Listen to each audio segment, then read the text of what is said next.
I just recently got a used Dualtron Thunder.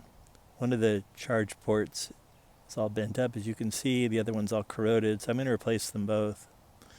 Vora Motors charges $34 for a pair of charge ports, including the wiring.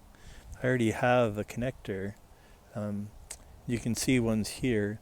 One thing that's different about the connector, though, is that the profile is different. With the original, it's all threads and then the stop, so the nut's on the outside like this. And I'm going to do it with the nut on the inside. So it'll be, it'll be the wires.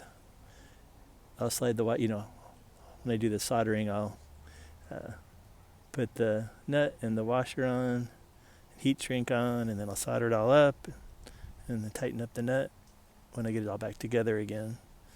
To get this apart, I used an 18 millimeter socket on the outside and some vice grips on the inside. And since I didn't find anybody else showing how to get in there, there's a bolt on each end, right in this little hole, just like that, and then three bolts in the middle. There's 2 bolts that you can kind of see here, but you don't need to touch those. So I just kind of pulled it a little bit and saw that those were really not connected to this cover for the charge port. Hopefully that's helpful to somebody out there with a Dualtron that's in need of charge ports.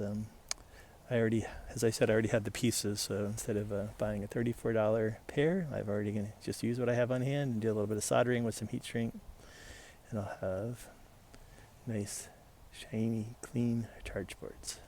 May you also.